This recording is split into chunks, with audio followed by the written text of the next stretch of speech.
All right, good morning, good morning. All right, we'll see if we can do this around two. But I've been given the task to discuss cardiovascular disease. And we'll try to do that in 15, 20 minutes. And hopefully at the end of the session, you have a good feel about who's at risk and who's at higher risk than others. And hopefully you'll know some of the warning signs and some of the things we can do to try to help you out. Cardiovascular disease by far is the number one killer worldwide. 1 out of 3 deaths from cardiovascular disease. And when we speak of that, we're talking about heart attacks as well as strokes. Cardiovascular disease will claim more lives than the next 3 killers in the world, and that includes cancers, accidents, as well as HIV. It's the leading cause of death in both men as well as in women. It's very costly to treat patients who have cardiovascular disease. It's estimated about $320 billion will be spent this year. Now that'll include the health care, that include medications that follow, as well as loss in productivity. Because if you have a cardiovascular event that happens suddenly without warning, then you're going to be off work for some period of time. And so it's a very costly disease, and so it's very important that we try to prevent it as much as we possibly can. Atherosclerosis, who's at risk? Atherosclerosis, you may have heard of quote-unquote hardening of the artery. This is where you have plaque build up inside of the vessel wall. Now, like I told the previous group, so that you have a reference, the arteries to your heart are about the size of a coffee stir. They're between 2.5 millimeters to 3 millimeters in diameter. They're not very big at all. The vessels that supply blood supply to the brain, which are called the carotid arteries, range anywhere from 5 to 8 millimeters in diameter. The vessels that supply your leg vessels are on the order of maybe 10 to 12 millimeters in diameter. So just keep that in mind. If you want to realize how small of a structure we're dealing with, just pull a ruler out this afternoon and just take a look at that, and you realize that it does not take a lot to block one of these vessels off. Risk factors. Once again, everyone in this room is at potential risk of cardiovascular disease.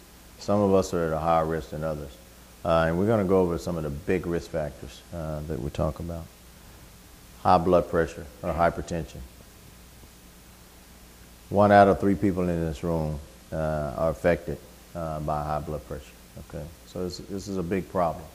You either know someone who has high blood pressure, or you may even have high blood pressure yourself. And at the end of the day, I hope you get a good grasp on not only just knowing you have it, but you want to treat it and treat it to goal. There's usually no warning sign with high blood pressure.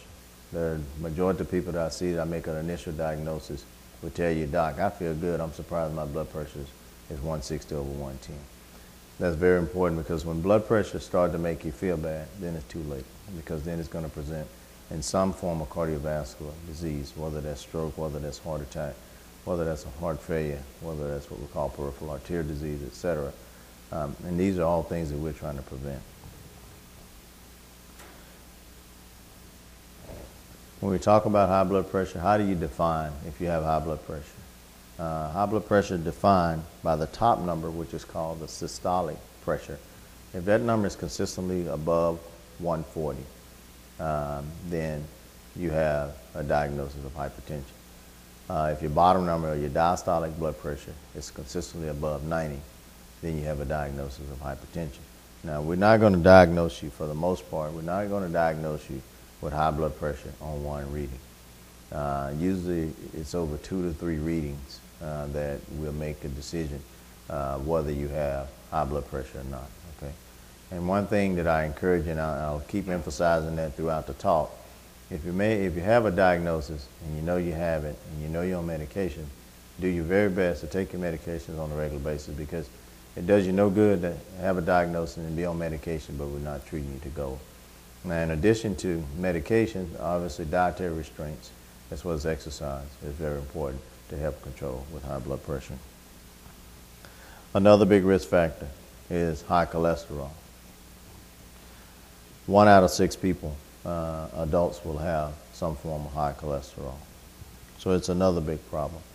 And cholesterol is a waxy material, fatty material that we all need in our body. Your body makes it on a regular basis.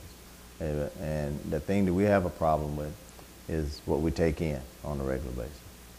And so if you have, it's good to have some fat and your body makes it, but when you have excess fat, you run the risk of the cholesterol collecting inside of the vessel wall. And that's where you start the process of the atherosclerosis or the hardening. It's just one of the contributors to that. There are types of cholesterol, and you probably have heard the good cholesterol and the bad cholesterol. The good cholesterol is called your HDL. And you want your HDL to be as high as we possibly can. And we like to see that number above 45. Now, HDL, the best way probably to bring it up is with exercise, good cardiovascular exercise. But there are some other medications using niacin can be given to try to bring your HDL up, okay? Your LDL, or your bad cholesterol, is the one that you probably have heard the most about, okay? That's one that the medications, the statins, and that's include the Lipitor, the Crestor, the Zocor of the world, are made to try to combat this form of cholesterol.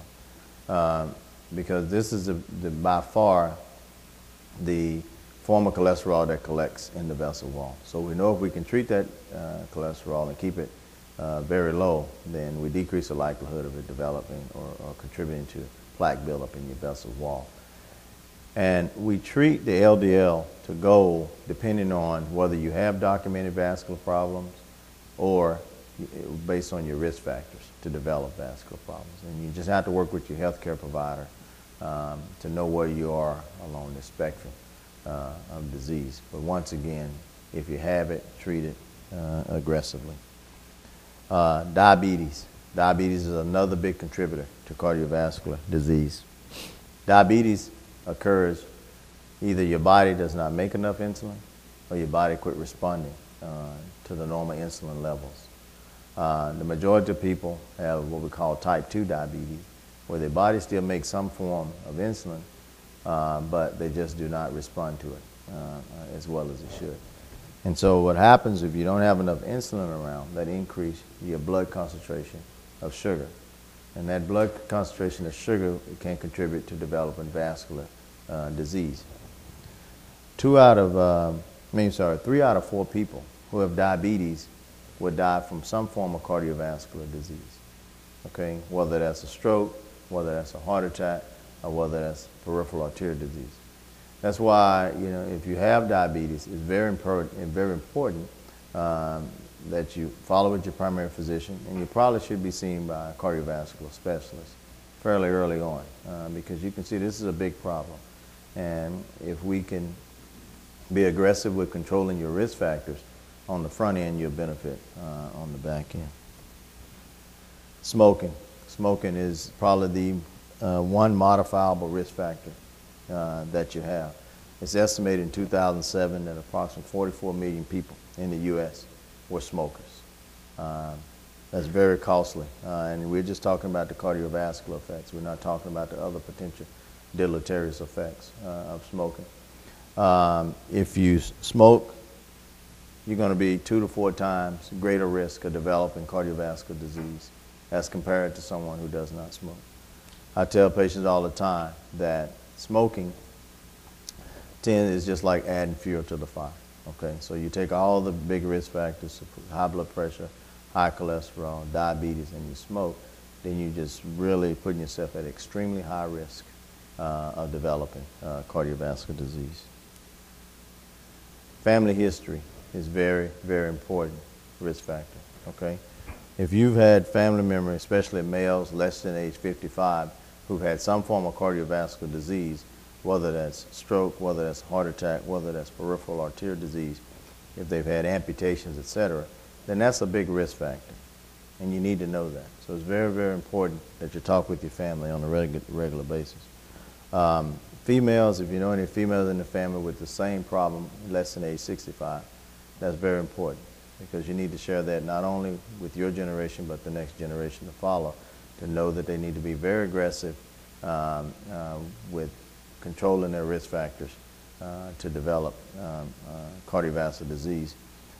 We can control a lot of things, but I cannot control your genes, okay? So, not yet, okay. Obesity and lack of exercise. Obesity is going to tend to put you at risk of developing all the things we just talked about, okay? Diabetes, high blood pressure, high cholesterol, etc. So it's important that you get exercise on a regular basis, and you have to make better choices with your diet. We live in a fast-paced society, and it's easy just to grab it and run and go, but you're going to pay on the back end by doing that. Exercise daily. You should do some form of cardiovascular disease, cardiovascular workout on a daily basis to prevent cardiovascular disease. I'd recommend 30 to 45 minutes of brisk walking. If you like to ride the bike, elliptical. There's so many ways. You like to swim, whatever it is. And I tell my patients, you're never too busy to stop and take care of yourself, okay? Your job, your family, etc. Everyone is going to be there. So you should be able to take 30 to 45 minutes or an hour and call it your personal time and take care of yourself, okay? Warning signs. And I have to apologize. I had a bunch of videos, but our videos, we had a little technical problem, so you're not going to be able to see the videos. But when we talk about heart attacks, and what do we mean by heart attack? A heart attack happens when you lose blood supply to the heart, or the oxygen-rich blood to the heart, for a sufficient period of time that it actually causes the heart muscle to die, okay?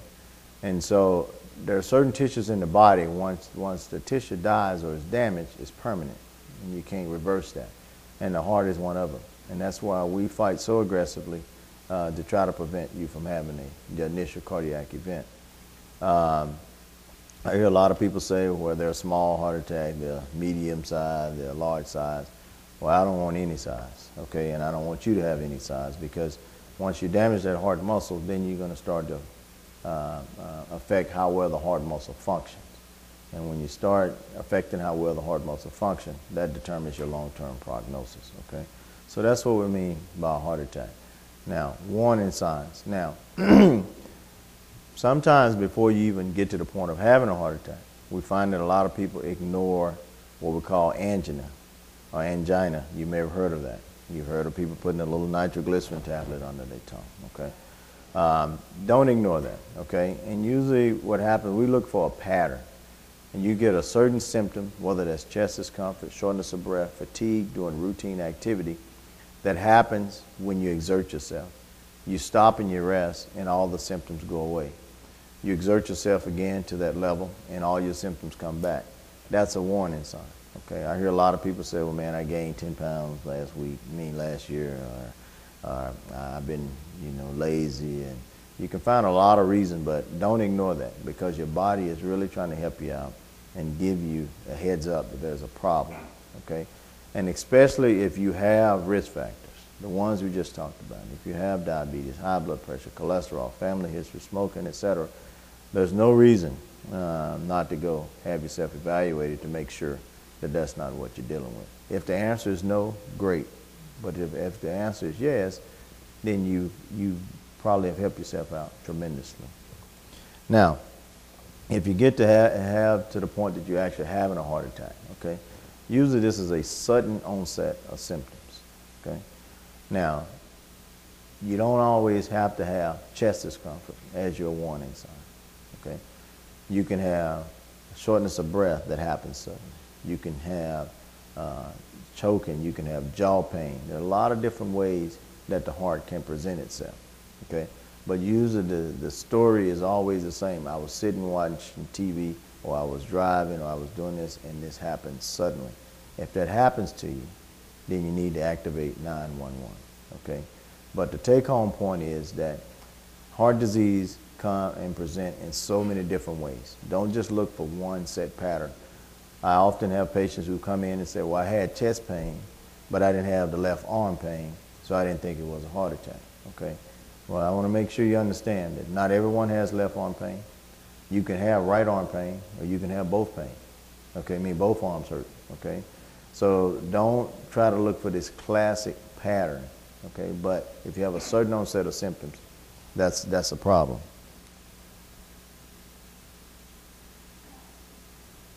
And I think we touched on most of these. Now, the type of sweating, I hear a lot of people talk about sweating, but the type of sweating that a patient who's having a heart attack is having, if you ever see it, you'll never forget it. It looked like someone took a 5-gallon bucket of water and poured on top of it, and you're sitting there watching TV. It's extreme sweating that they develop with this. Let's skip through here. All right, so let me wrap up on the heart attack. So if you develop symptoms, if they happen suddenly, then you need to call 911. Do not try to drive yourself to the emergency room. Do not try to drive your family member to the emergency room if you think that they're having a heart attack. You're going to be better served by activating 911 because, you know, at least 2 to 3 times a year we hear stories where the family member or even the patient goes out at the stoplight prior to getting to the hospital. Okay, and that's bad. And so we do not advocate you trying to get in the car, although your mind may tell you, I can get there quicker than the ambulance can come get me. But there are certain things that they can do in the field that will be beneficial to you in the long run. Now let's talk about strokes. Stroke is another big problem. This is the #1 cause of disabilities worldwide. And like I explained earlier, there are certain tissues in the body, once you damage them, they're permanently damaged. Your brain is just like your heart. Once you damage your brain, it's permanent for the most part, okay? It really depends on which part of your brain is affected will determine how it manifests itself. If it affects the part of the brain where it controls your arms and your leg, then you're going to be paralyzed in that part of your body. It can affect your speech center. It can affect your swallowing. It can affect the part of your brain that can control your vision. So several different areas can be affected, okay? But once again, we'd like to try to prevent that from happening. But some of the warning signs is a certain onset of numbness or weakness, whether it's in the arm, in the face. The patient may become confused, have problems speaking, slurred speech. They could have difficulty swallowing. They could have visual problems, headaches, loss of balance, etc. If you notice someone at home, okay, and that happens to them, then you need to call 911 because there are treatment options now that if we can catch it quick enough, we may be able to reverse that. And so once again, time is of the essence in this case. So. I apologize. I had some nice videos for you guys, but couldn't get it going. So let me talk about one other manifestation of this hardening process, atherosclerosis, peripheral arterial disease. These are blockages that develop usually in the leg vessels. Usually in the leg vessels. And the classic symptom is what we call intermittent claudication. And intermittent claudication in the leg vessels is very similar to you developing chest pain or angina associated with blockages in the heart arteries. Meaning that if I walk, patients who have intermittent claudication, if they walk from this podium back to the back of the room, they may develop pain in their thigh, in their buttocks, in their calf vessels. They stop and they rest and all the symptoms go away. They walk their distance again and all the crampy pain comes back. That's a warning sign that you're not getting adequate blood supply to the muscles in your leg to support this activity.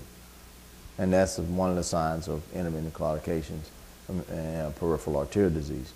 And once again, the treatment, can be multiple things, including medications to control all your risk factors. And then in some cases, we use balloons and stents to open up the blockages, or even sometimes surgery is required for peripheral arterial disease. And we just talked about the common symptoms that you may have with this.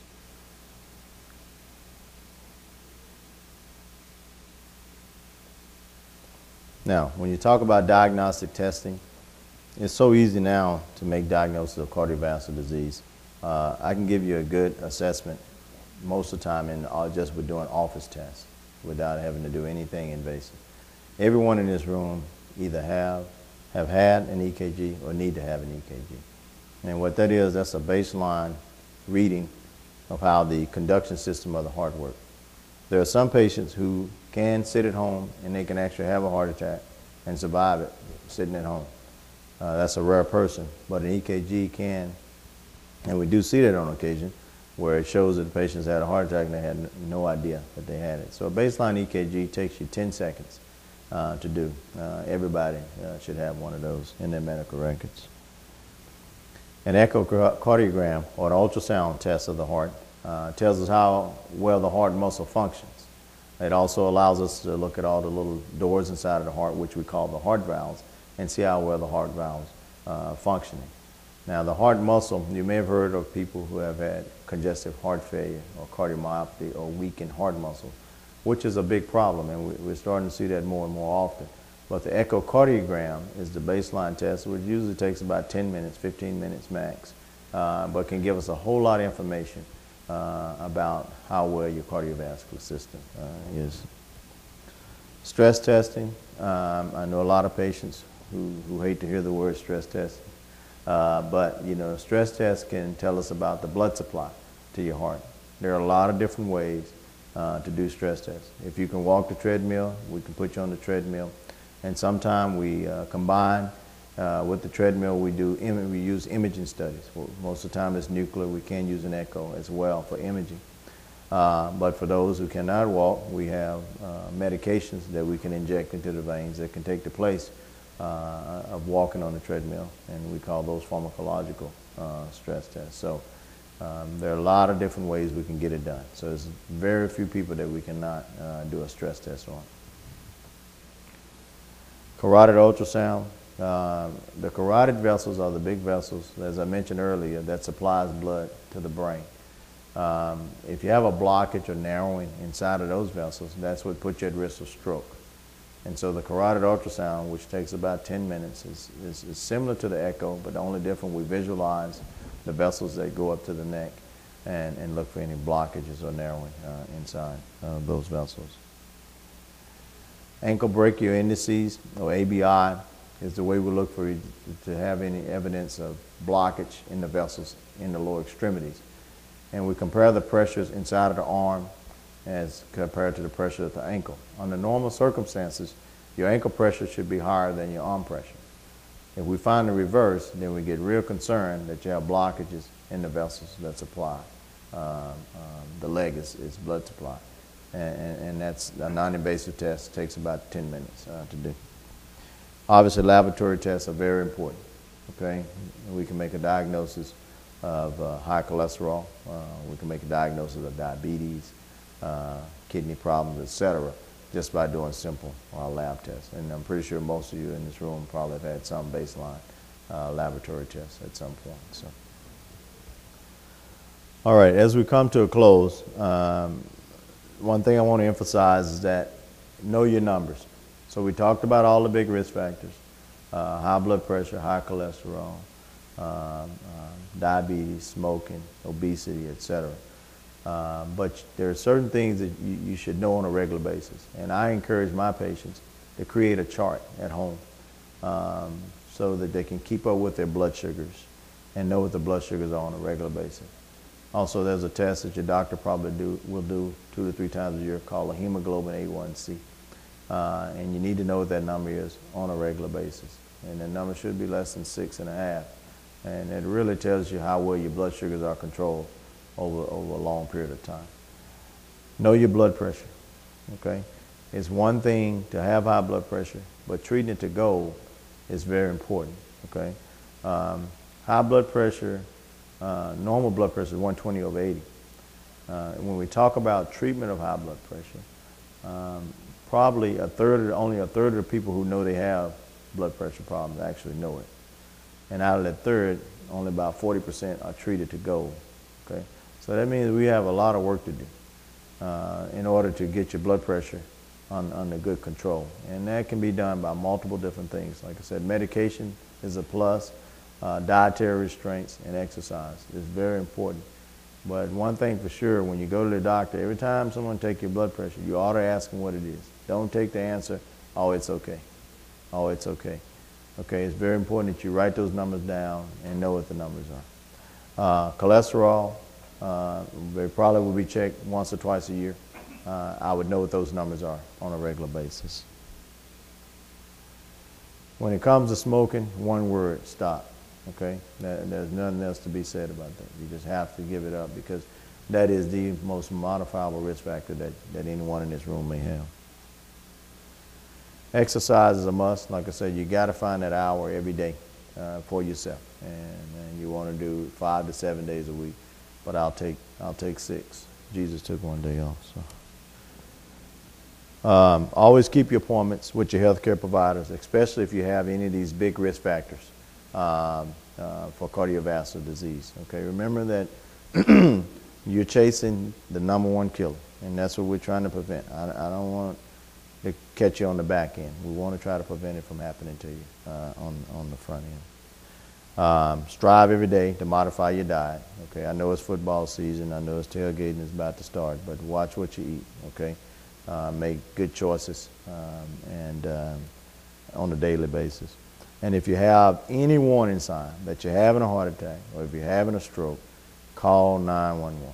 Okay, do not try to get in your car and make it on your own. Okay. And having said that, I'll open it up for any questions and answers at this time. Yes, sir.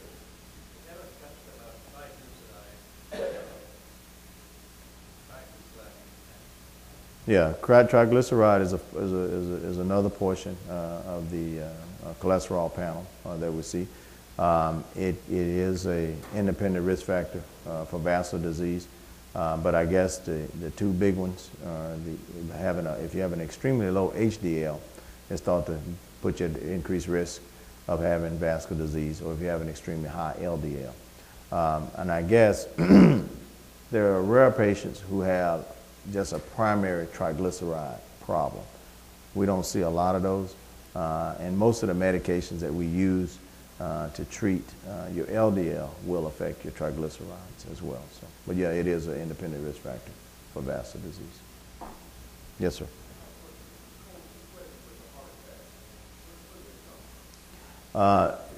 The nerve supply, the vagus nerve, it's kind of like if you know anyone who faint, they usually feel real clammy. But when you have a heart attack, you can induce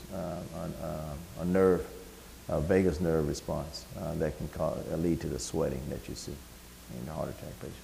Yes, sir.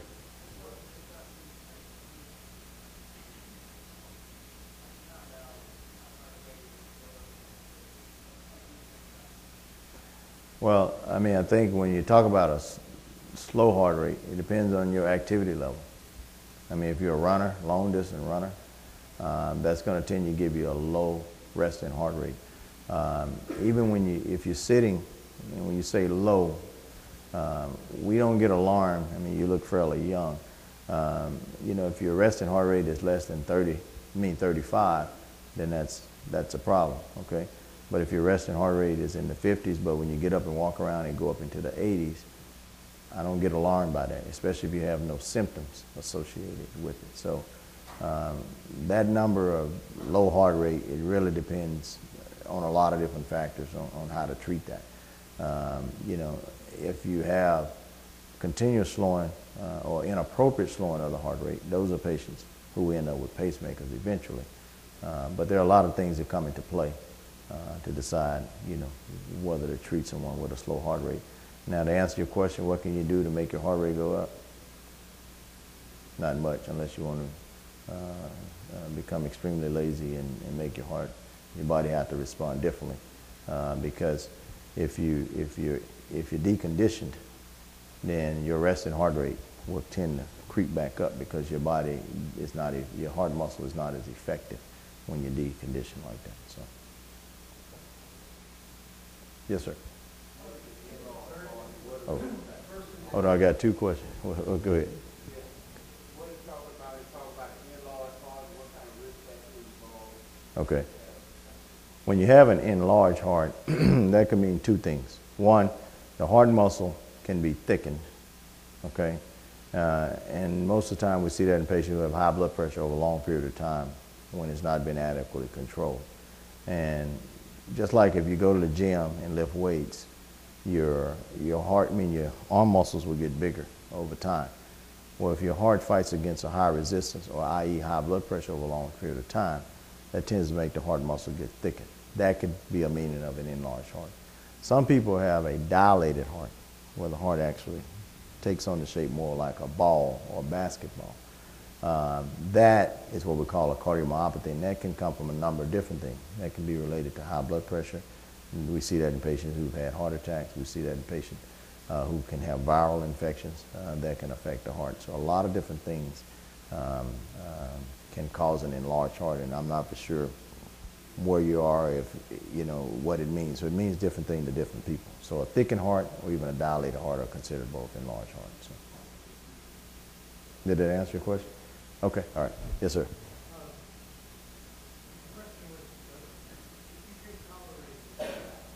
Mm-hmm.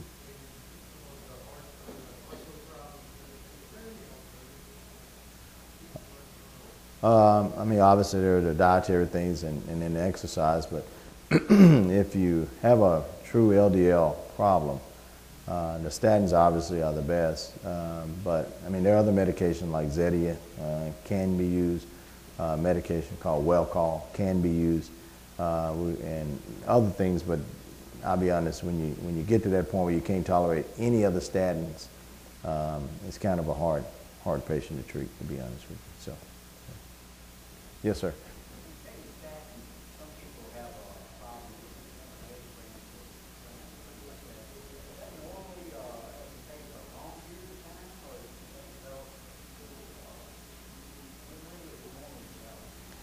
I've seen it happen, in the first 6 weeks after someone started taking the medication.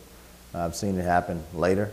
We have to be real careful to make sure that we don't label you with something that you don't have, especially, if you've been on it for several years and then all of a sudden you start to have problems. We'll tend to check blood tests and see if there's any evidence of muscle breakdown. We'll check and make sure your liver functions and all those things are okay. But to answer your question, the statin effect on your muscles can happen early or even late sometimes. So we've seen it both ways. It can affect any muscle or joint in your body. So, yeah. Yes, sir.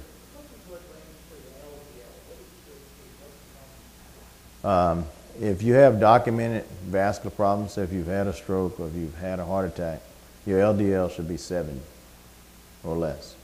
If you're diabetic, your LDL should be 70 or less. And so now, say for instance, if you have one risk factor, and your LDL should be less than 160, okay? So 160 is kind of our cutoff, either whether you have risk factors or not, but if you have an LDL of 160 or higher, then we're going to treat that, okay, in addition to dietary restraint. So, like I said earlier, it really depends on where you are along the spectrum of your cardiovascular risk or even documented disease will determine how aggressive we want to be with controlling your LDL.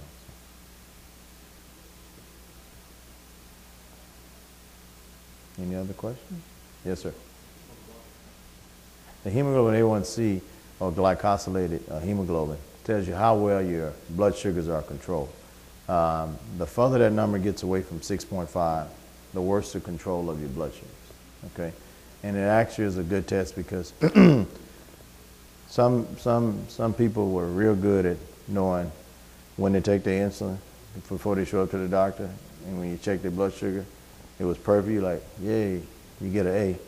But then we started to realize that over time, that if you spot checked them other times, their blood sugars were not doing very good. And so this A1C will let me know if you're doing as well as you think you are. And it also lets me know if I'm doing as well as I think I am. Because if that number is high, then I'm putting you at increased risk of developing cardiovascular disease down the road for lack of blood sugar control. The glucose? Okay, to make a diagnosis of diabetes, the fasting glucose is greater than 126. Obviously, once again, that's going to depend on the individual, but definitely we want your glucose as close to normal as we can if we have you on treatment. So in the range of 90s to 100s to 120s is where we would like to see you on a regular basis. We don't want to see your blood sugars above 150 because then most time your blood sugars are not well controlled. Yeah, but not too low, because if you drop your blood sugars too low, you can develop symptoms of what we call hypoglycemia. Sir? It depends on the individual. There are some people who, if I drop their blood sugar to 100, they may start to feel symptoms of hypoglycemia or feeling the shakes, as you may hear people say. And there are some people who blood sugars, obviously we don't want them anything less than 80, because then you start to have a lot of symptoms potentially with that. So they should check it if you have diabetes. Yeah. Yeah, if you don't.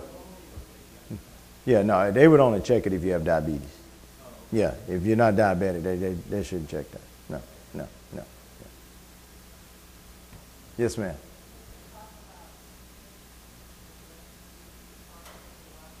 Yes, sure. When you have blockages or narrowing inside of the vessels, sometimes we can use those small catheters we call balloon catheters, and that's called an angioplasty, to kind of get the blockage out of the center of the vessel. And usually after getting the blockage out of the center of the vessel, we'll take a little piece of small metal mesh and put in where the same blockage is and press it into the vessel wall. And once we press it into the vessel wall, the stent does not move. Okay? You can go about your daily activity. There's nothing you can do that's going to make it jump and move from one part of the body to the next. Okay? The stents are durable. We now have what we call bare metal stents, or stents with medications coated on them. Our biggest problem before we started having the medicated stents was that you would develop scar tissue or narrowing within the stent, and we call that restenosis. And that was happening probably in 15 to 30% of patients.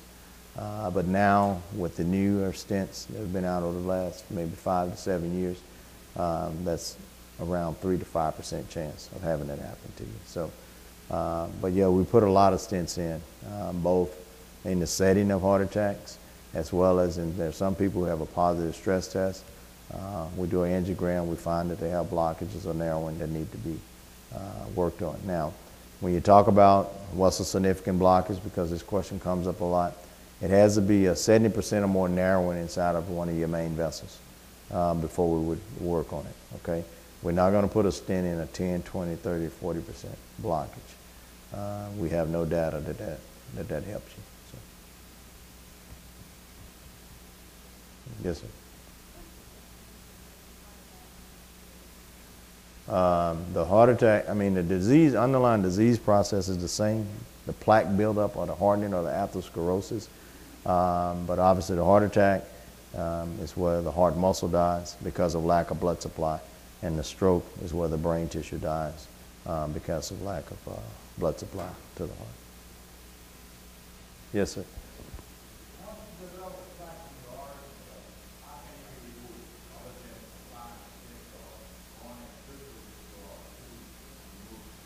Well, we even when we do balloons and stents, we don't necessarily remove the plaque. We get it out of the center of the vessel because that's where your blood supply needs to go. But to make plaque remove, we don't do a lot of plaque removal. We don't have anything like quote unquote Drano to make it go away, okay? Everything that we're doing is trying to, if you have a significant block, get it out of the way to allow your blood to pass. And then my next objective is to keep you from having plaque progression. We don't do a good job with regression or making it go away, okay? But if I can keep you, say for instance, you had a 30% blockage, if I can control all your risk factors and it never gets to 70%, then we've done you a favor. You did the job, okay? But if we don't treat the risk factors, the natural tendency is that 30 to 40% blockage is going to progress to become a severe blockage. So, yes, sir. Well, in the periphery, they've been trying, and they did try some in the coronary arteries by using growth factors. The jury is still out on that, and I think it wasn't as robust as we thought it would be. I participated in some trials back in the late 90s, early 2000s, and it just didn't pan out as well as we thought it would be. So. Any other questions? What is the opinion, the medical opinion about having one alcohol drink a day, like an ounce or an ounce and a half? Yeah. One time, once a day,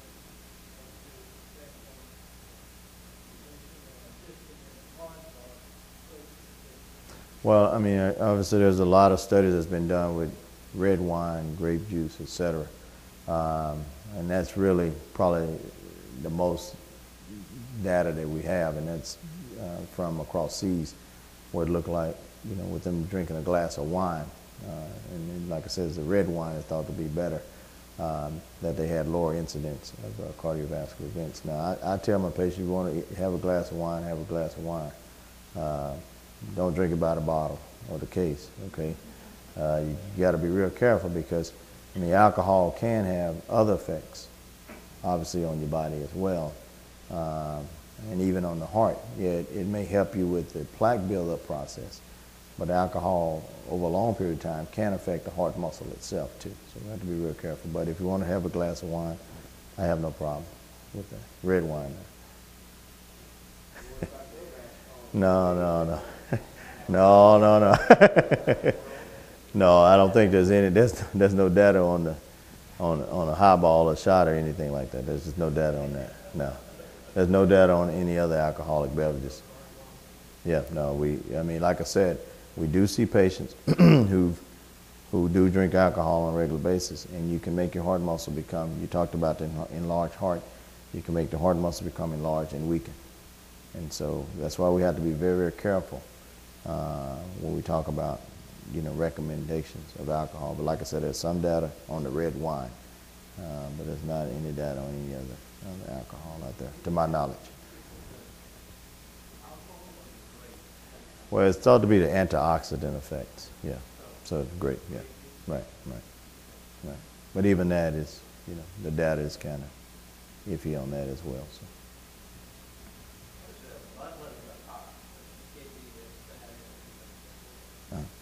No, a hard murmur is an extra sound that we will hear when we listen to the heart with the stethoscope.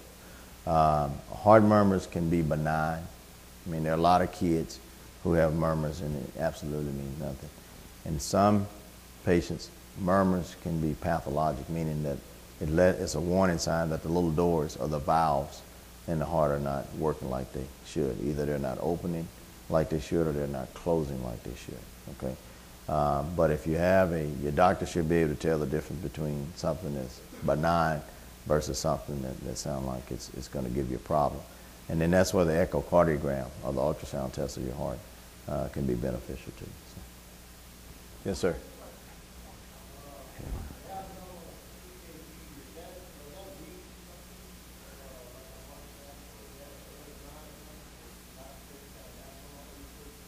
Yeah, it really depends on the abnormality on the EKG.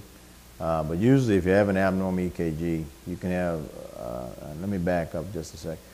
An EKG is a 10-second snapshot of how the conduction system or the electrical supply to the heart works, okay?